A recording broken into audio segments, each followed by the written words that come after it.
So it's been like 3 days since I got a good night's sleep, and it's all because of Karrion Kross. Karrion Kross is one of the wrestlers that I mark out for, okay? Believe it or not.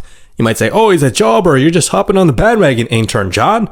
No, alright? I have been championing Karrion Kross for like the longest time, alright? August of last year, I made a video on him speaking about his Raw Talk segments, and ever since then, I've been championing Karrion Kross to be included into this main event scene. Now, he's allegedly not with the company anymore, right? WWE put him on the alumni section, you know, both him and his wife are taking bookings. Now, a lot of this is just bait, okay? A lot of this stuff is just Triple H playing with us, okay? Now, you might be saying to me, like, oh, Intern John, you're delusional, bro. They're actually gone. Like, let it go. No, I have been scouring the internet, the interwebs, for every sliver of evidence signaling to us that he is returning. Now, if you were paying attention during Raw this week, you might have seen this segment with The New Day and Grayson Waller, okay? They were just yapping backstage. Now, this happened at the end of the segment when like the commercial overlay came. Watch what Xavier Woods says at the end here. He doesn't even understand. That's not what we were talking about, man. He doesn't wear hop. Oh, man. He doesn't wear hop. The New Day, if you guys don't remember, they feuded with the Final Testament. And that is one of the last times Karrion Kross has said that catchphrase, okay? He hasn't been saying it you know, as frequently now. He's been saying like the devil you know versus the devil you don't.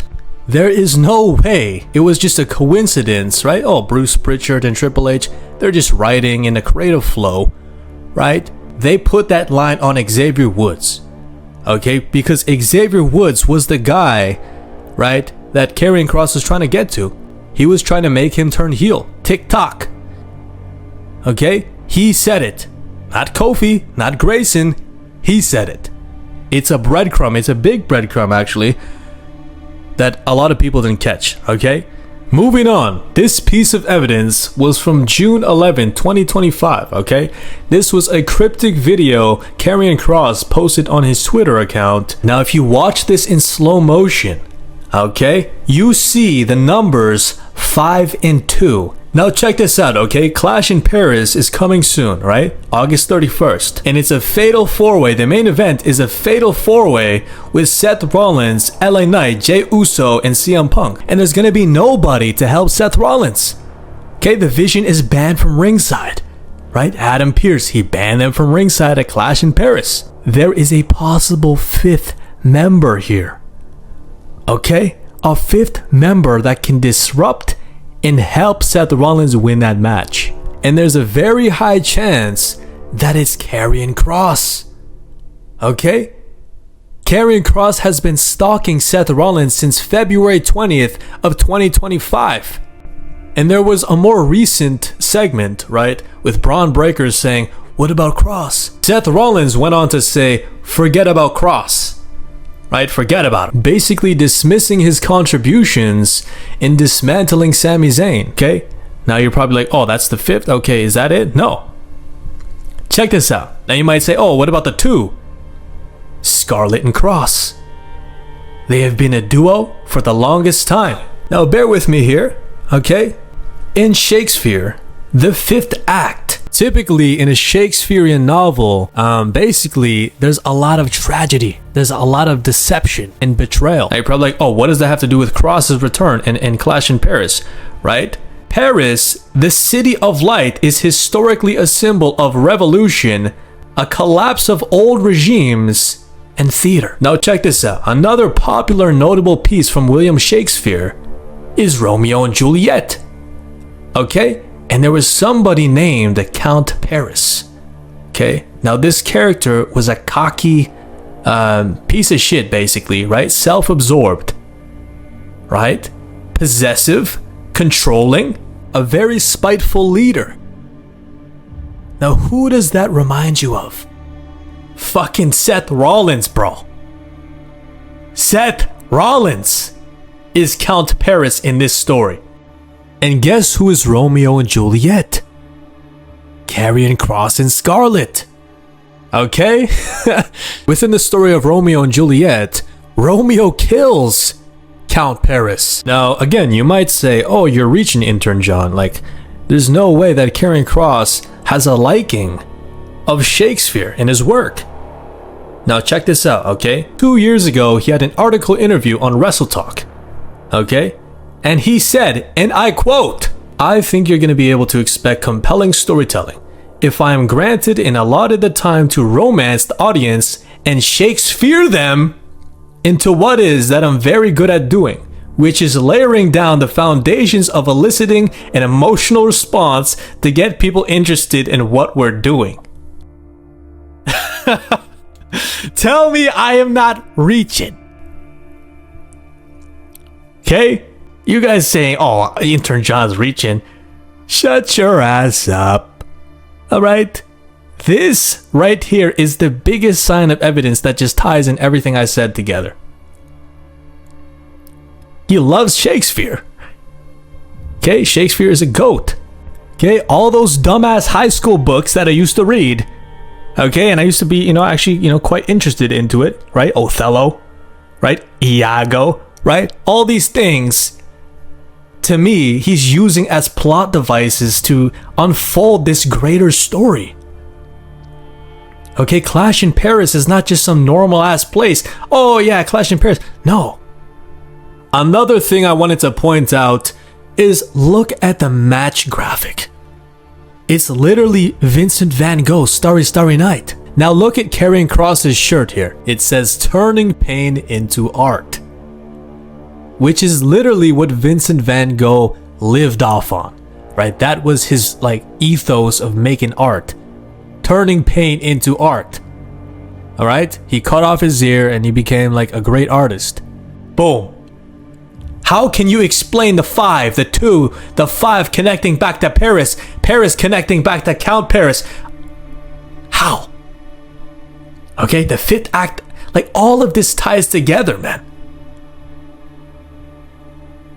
Okay, so expect Karrion Kross to come back, Clash in Paris. He is going to be the 5th guy, and cinema will unfold.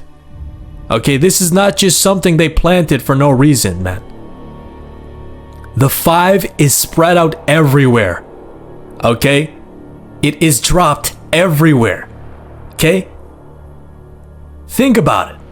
Triple H and Karrion Kross, they definitely collaborated on this. And thought through different narrative breadcrumbs for people to pick up on. It's just not everyone's gonna pick up on fucking Shakespeare and Romeo and Juliet. Luckily your boy went to art school, so I know a little bit of this shit, right? Not all of it, but all these things signify to me that something is gonna happen at Clash in Paris. Something is going to happen here that is going to change the course of this group, the Vision. Okay, they're going to plant him there, or maybe he's not going to return all the way, right? He's not going to just pop out of nowhere. There's going to be something signifying to Karrion Kross's return at Clash in Paris. Now tell me I am not reaching. I want to see Karrion Kross at Clash in Paris do something remarkable, okay? Maybe just beat down fucking everybody for Seth Rollins, right? Just squash everybody, right? In pools of blood. LA Knight, CM Punk, Jey Uso, right? Battering them. A bald Karrion Kross. A hairless Karrion Kross. I want to see that. Okay? Basically, marking his territory as this is my mat. I belong in this ring with all you guys. He should crush all of them. Right? This guy is possessed to the point where it's oh shit, Seth Rollins is scared of him, right? Braun Breaker's scared of him. Bronson Reed is scared of him. Make the killer more psychological. It doesn't have to be, he's the killer, he's a badass type of killer. No, man. It's a psychological type of transformation. This guy is not to be fucked with in any sort of way. He needs to come back in the best shape possible. No more fat. No, none of that fucking love handle shit. He needs to get shredded back to his prime shape when he was back in NXT. Okay? But again, Clash in Paris isn't just a battleground. It's the 5th act of tragedy.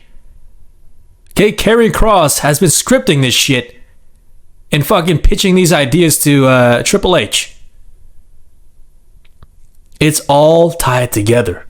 And I can't wait for Clash in Paris because, hey, if this happens, I'm calling it right now. Okay? This is just all, again, you can all search this up. I'll like literally fucking, I'll put this into the description, right? All the sources, like it's some essay. Okay? I'll put all my fucking sources and all my, all my shit there for you guys. Okay, so I'm not lying or like, making up some bullshit.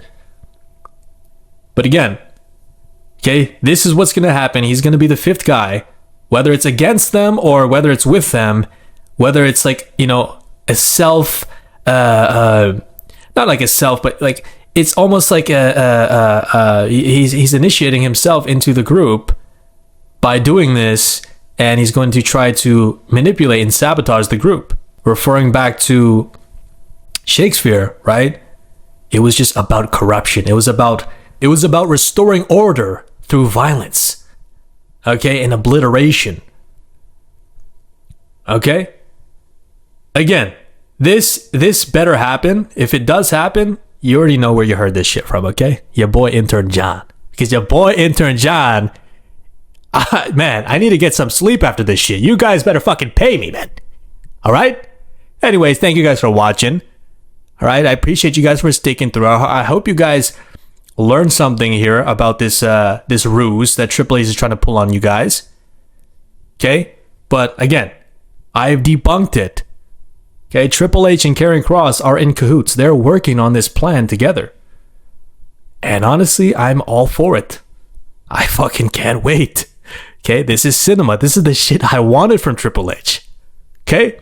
Anyways, thank you guys for watching. I appreciate you guys for sticking through. I love every single one of you guys.